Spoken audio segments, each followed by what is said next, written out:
hindi naman natin sila pwedeng sisihin, no? Kasi ginagampanan lang din nila yung trabaho nila. Oh, may nagawa silang mali.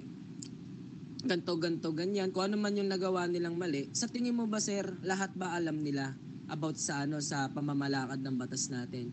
Sir, ikaw tatanungin ko, sir, kung alam nila about sa force matrix na yan.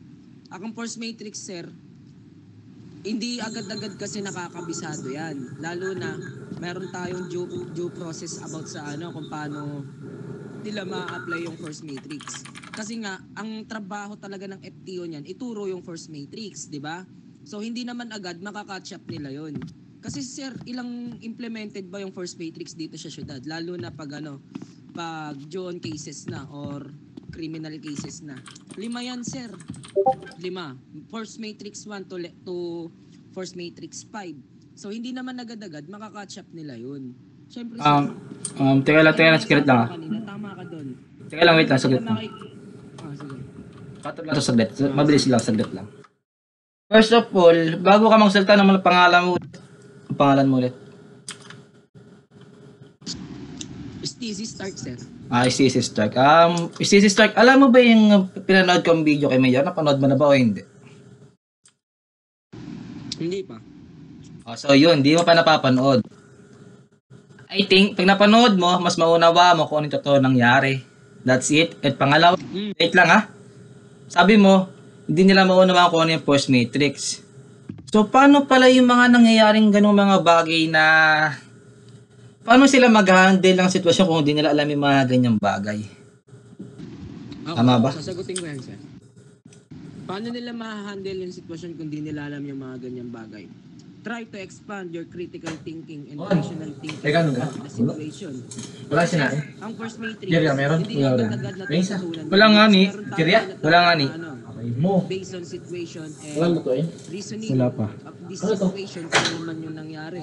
Kung yung reasoning skills mo Marampen, sira na yan. is sabihin natin tabingi, pero yung kausap mo mataas or substantial yung rational thinking about sa gantong sitwasyon, diba? Kaya niyang explain. Pero dito kasi, lalo na, mga bago lang din kasi itong natin, officers natin, which is, wala pang, alam sa pagkakaalam ko sa nakarating sa aking impormasyon, wala pang tumatao sa FTO division.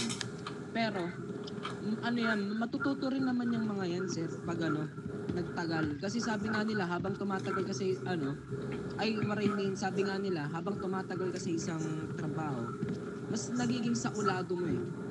Totoo naman yan. Totoo naman yung sinasabi mo lahat. Totoo naman talaga. Pero tulad nga ng sinasabi ko nga lang din, kasi lumalit na lumalayo, tulad ng sabi ni Mayor, yung mga officer na to, dati itong official lang, departamento, bago pa i-wipe out yung mga yan.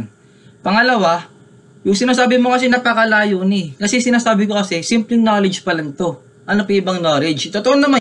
Yep. Sa una talaga, hindi mo maintindihan at maintindihan mo rin ito habang tumatagal ka hanggang sa mahubog ka na mahubog.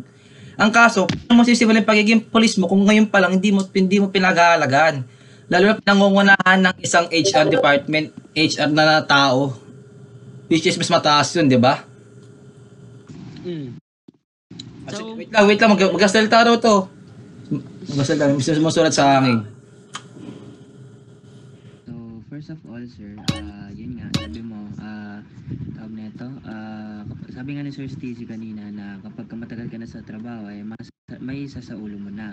So, naisa sa ulo ko na sa sobrang tagal ko na, since matagal na talaga ako dito sa pagpupulis, naisa ulo ko na yung mga first matrix and mga batas-batas na yan. And kaya lang nagkakaroon kami ng mistakes, dahil din sa mga civilian o sa mga tao na they're making things worse, no? So, parang dine-de-escalate nila yung mga scenarios, no? Parang pinapalala pa nila, imbes na madali na lang, parang mas lalo pang lumalala yung nagiging scenario. And then, by the way, yung sa may body cam mo na sinend mo kay Mayor, hindi ba nakita doon na kung paano ako tanggalin sa cruiser ko, paano ako hatakin palabas sa cruiser ko, tapos pagsusuntok-suntokin ako, tapos sirain yung sasakyan ko? Pero wala kaming ginawa. Wala kaming ginawa doon. Umalis na lang kami. Wala kaming ginawa. Teka lang ha. Nag-react ka sa ginawa sa'yo ng mga tao. Nakita mo naman siguro ginawa mo, di ba? Nagmura ka sa amin. Nagmura naman kami ng megaphone. Minuna mo kami na megaphone. Teka lang. Maganda to. Wait lang. Ngayon, sabi mong ganun, habang tumatagal sa trabaho, mas humuhubog ka lalo. Humuhubog ka lalo, napakatagal mo na, sabi mo nga ganun, bakit hambog ka ba din? Ito, simple lang. Dumaan ka dun na nakakotse, nakakruiser. Pagbatay mo dun, walang sabi-sabi, megaphone ka sa amin na pinagmumura mo kami. Sa sobrang inutil mo, tingnan mo, makinig ka muna, sa sobrang inutil mo, ba't ka magme-megaphone kung pwede mo may kausapin ng normal lang dun? Bumaba ka sa kotse mo, lumapit ka, hindi mo murahin ka sa megaphone, alam mo ba na may mga ibang tao dun? Di ba sabi mo, habang tumatagal mas humuhubog ka lalo, kasi hindi ka humuhubog eh. Real talk, nagiging hambog ka, yan yung totoo. Teka lang Douglas, pamilya, alam mo, naalala na kita. Minsan na tayo nag-usap sa harap ng sino yun? Keep mo ba yun? Si Kevin? Naalala na kita, ikaw pala yun. Long time no see, ikaw na naman, ito na naman. Tulad na sabi mo nga, di ba, ganon? Habang tumatagal mas humuhubog ka. Pero, Sir STC, kanadyan ka Diyos ang sinasabi mo na habang tumatagal mas humuhubog eh. Itong HR na to, hambog talaga. Dati ko ito nakasama. Dati ko ito naka-encounter. Diyan sa daan sa HP din. Hanggang ngayon, hindi pa rin natuto. O sabi mo, di ba? Humuhubog ka. Ba't hambog ka? Nagbi-megaphone ka, magmumura ka. Alam mo napakaraming citizen dun. Sabihin mong tinanggal ka sa kotse mo, hinatak ka, pinagsasapak ka. Malamang, ano pa ginawa mo? Di ba nagmura ka? Wala kang ibang sinasabi, ibang binanggit sa amin, nagmura ka agad. Oh, go ahead. So, hindi ka ba sir nakikinig sa sinigaw ko sa megaphone? Ang tawag nito, ang sinabi ko doon, what the fuck is going on here? Wala po akong minurang tao or what, nagtatanong po ako. And then napakarami pong civilian doon na pinapalibutan po si Officer Sachi. And ba't po ako bababa? Ang ginagawa niyo sa officer ko, pinapalibutan niyo na. And then, ang ginagawa niyo po, parang... Umusok ka dun. Huwag mo tinidikitan. Umusok ka dun. Dito ako, cross ka tinidikit sa akin. So, bakit ako bababa ng closer? Sinisigawan niyo, nagtataas na kayo ng boses sa officer ko. So, iniisip ko, syempre, endangered na yung life ni Officer Sachi. So, pag bababa pa ako, di madadamay ako. So, again sir, parang hindi ka nakinig kanina sa megaphone ko. Hindi ko kayo minuran like yung fuck you all, ganun. Hindi po ganun. Ang sabi ko, what the fuck is going on here? Tatanong po ako, and that is my expression. Okay? With all due respect sir, you are being overreacting. Yun lang.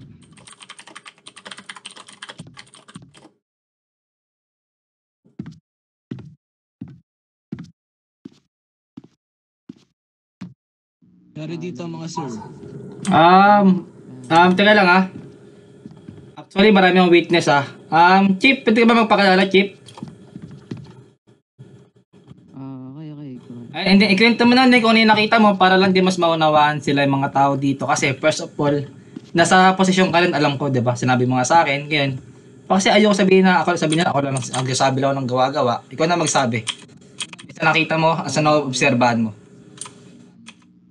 So, ako nga pala si Aaron Sarela, ang Major General ng AFP and former Scout Ranger Division. So, tungkol doon sa nangyari kanina, based on observation, so, opinion ko lang to So, walang sana magagalit, opinion ko lang to. So, ang nangyari po kasi kanina is unprofessional, Kasi isipin nyo po, hindi ko kayo iniipit dito Promise, hindi ko kayo iniipit dito. Ayun lang yung nakita ko. Kasi nakita ko kasi kanina. Tinatanong kayo ni Sir Dave, yung mga officer kanina na nasa likod.